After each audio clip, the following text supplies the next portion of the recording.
Well, so basically, what do you want to know? You want to know your name, how long your journey, why you still doing it. You know, like why you choose to keep doing it, and you're doing it yourself. You're always perfecting, always like never. You know, a lot of artists, they give up after like, you know, one thing doesn't work out. But you keep going. You still enhancing your education, still just self. Well, okay. Well, first of all, to the world who don't know, I'm Charlie X. Why not? Don't you know? You should have known.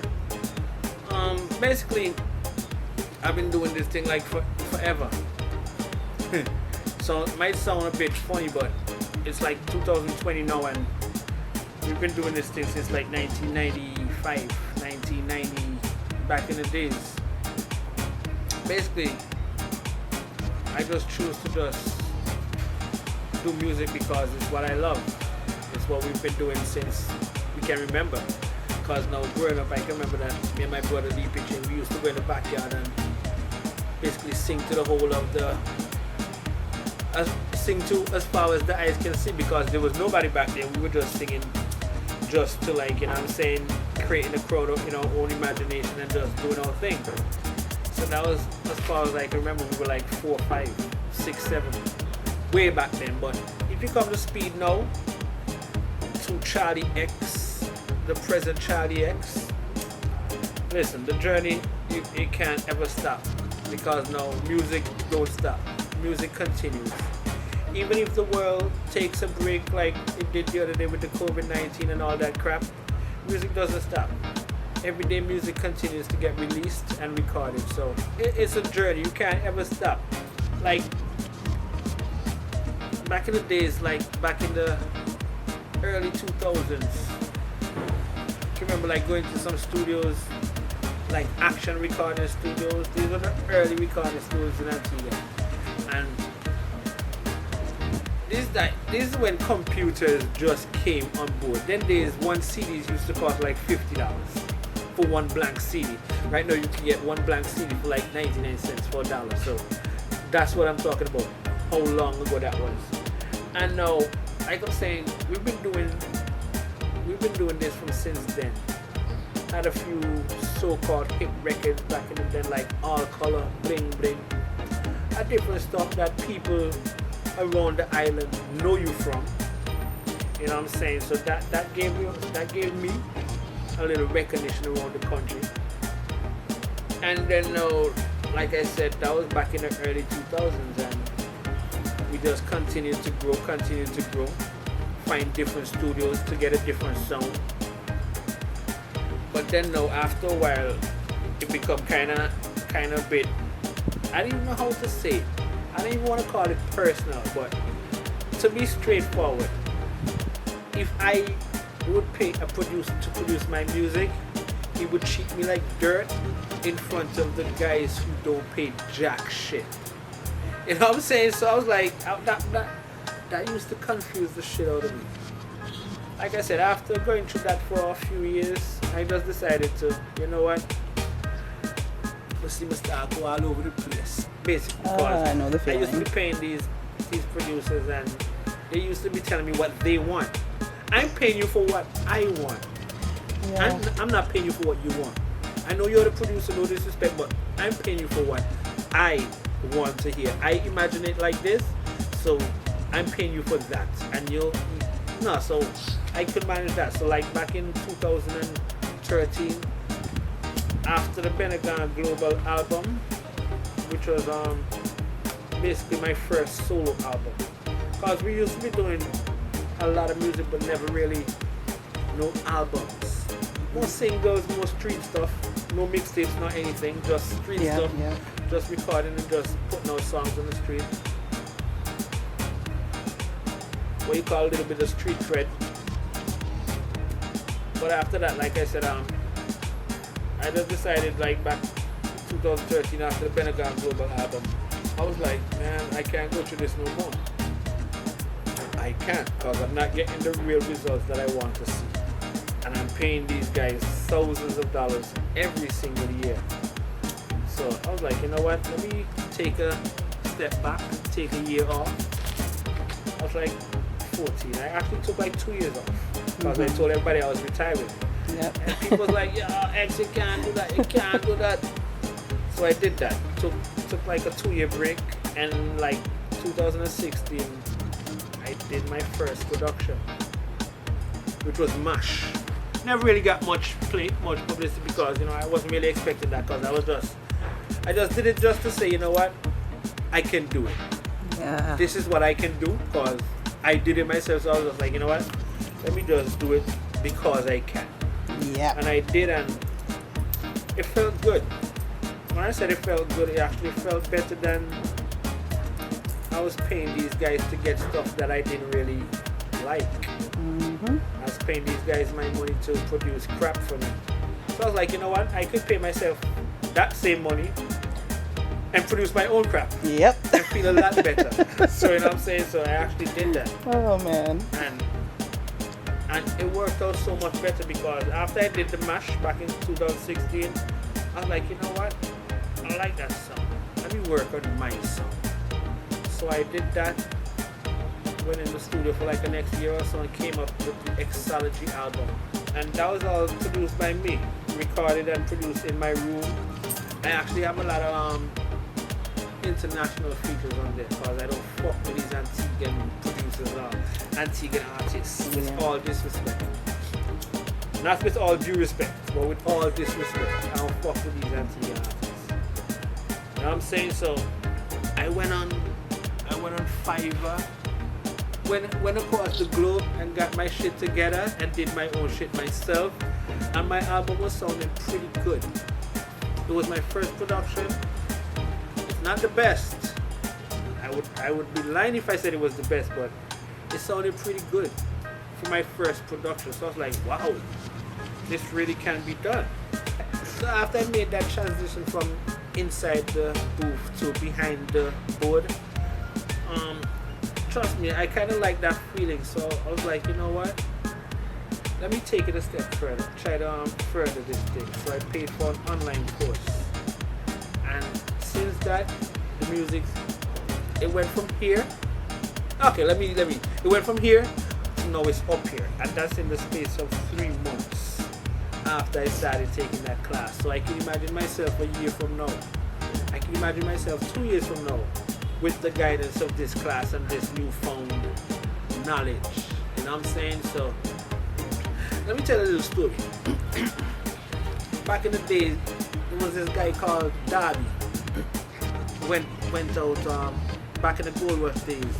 Went to California to look to find gold, you know. And he found some gold, but though as he tried to continue to find more gold, the vein kind of ran out, or he lost the vein, so he couldn't really collect no more gold, and he just kind of gave up. But now the very next person who went into the mine, they struck the gold that Darby was trying to find, and he was merely like 3 feet away from the said gold. So I was like, you know what? You can't ever stop. No matter how hard it seems, no matter how rough it seems, you're only one song away, as my teacher would say. So you can't ever stop. So that's where I'm at right now. Just doing my own thing, trying to get better with the production. Look out for the next album called The Extra Mile, probably in 2021. And yeah, just look forward for more new music. It's always been music. Okay. Always been music. As far as I can remember, from the Glory Valley Church Choir, everything. It always has been music. So there was no turning point. And do you anticipate possibly producing other artists? Maybe? Oh yeah, definitely. Okay, that's good. That goes without saying, because as a producer, I'm doing my own music, yes, but now I will have rhythms that other artists are going to like. So obviously, I'm not going to say, oh, I can't put you on a rhythm because it's my rhythm. Hey, if you want the rhythm and you want it, no problem. Just that now. So right now, I have a few rhythms where I have 1 or 2 artists on. Not really count on name right now, but yeah. I have one called the Jumbi Rhythm that has like 2 or 3 artists on there. Got an next rhythm there. I know other artists gonna want to go on that as soon as they hear that. So I'm not even stressing that. But that's just music, because with music, the more song on one rhythm, the more the rhythm has a chance to play. That's what reggae music kills them with. That's what dancehall music kills them with. That's why soca went in that direction. They realized, if I have one song on that rhythm, yes, it will get played. But imagine if 10 songs on that same rhythm and 5 of those songs have. Yeah. You have a better chance. So, you know, we know that. So, of course, we will always put other artists on rhythms. Of course, with us. What I'm hearing a lot is you took the time to mix the creative with the business, which a lot of artists don't do. Yeah, we all know music is $1 million industry. We all know that. So why can't we get our share of it? Thank you. Why can't you get your share of it? Because we're not focused. We don't have that mindset. We don't have that business mindset. A lot of these studios in Antigua, when you go to them and you record a song and they with it, they never ever once present to you a piece of split sheet or nothing to say, well, can you sign this X to make sure that you get at least 5% of your earnings if the song, anything happens to the song. And like I said, we didn't know all these things, and these producers never was telling us these things. So we had a few songs that created some things, and if these guys only had told us, I'm not saying that we would have been rich, but we would have seen something that would have gave us more encouragement. Yeah. But these guys never shared that knowledge, so I had to go and seek that knowledge myself. Within that 2 years, what I took off, like I said, I seek that knowledge myself and found out, you know what? You have to really get into the business side of it if you really want to move forward. Yes. If you just look at it as a hobby, you will always be happy. But if you look at it as a business, it will become your business. Because, like, listen, I received 1 or 2 royalty checks. I'm not going to lie. And that's the funny thing. All the time I was doing this, all these years I was doing this, going to other producers, other studios and doing this, I never ever once received a check that came back to me saying this was from plays of your music. And the minute I started to produce my own album, I received like 2 checks saying that these are from these particular songs. That's what I'm talking about, because I took the time out and learned that, listen, you have to do this if you want to see a return. Yeah. Because music is like an investment. You don't have to, the investment doesn't have to return this year. It might be returned 20 years from now. Somebody might find my song 20 years from now, and that's when that song will probably blow up. Yes. But you will never see the benefits if you do not make sure that it's registered back to you. So that's what artists have to learn. Facebook, YouTube, all that is good enough. If you want the promotions, put out your song, but make sure you cross the T's and dot the I before you say here. Make sure. Trust me. So right now, anything I put out, before I put it out, I make sure I write up my paperwork, email my notification of works to my copyright agency, email them the song, tell them this is the song, here's my paperwork saying that I deserve 100%. or whatever the case may be. So now I'm starting to see that. So it's called specialized knowledge. You can shoot to the top of your field, no matter whatever field you're in, as long as you seek your specialized knowledge and as long as you have that right mindset. Because you might seek the specialized knowledge and still don't have the mindset. Yes. You might have the mindset, but you don't have the specialized knowledge. So once you combine those 2 things, you can shoot to the top of whatever field you're in no time. Yeah, to the world who don't know me, I'm Charlie X. You should have known. What I'm expect, huh? Don't you know? Yeah, so basically I'm one of Antigua's finest, under the radar. Let's keep it like that. Under the radar. You know what I'm saying? People know, but they refuse to acknowledge. I'm not upset with them. I'm saying they have corporate guys that's, but I'm not worried about that. So like I said, I'm Charlie X. You should have known. Have to.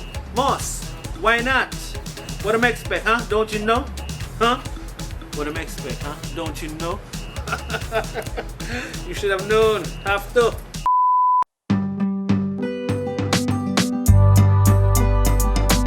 Binelele, nice. Binelele.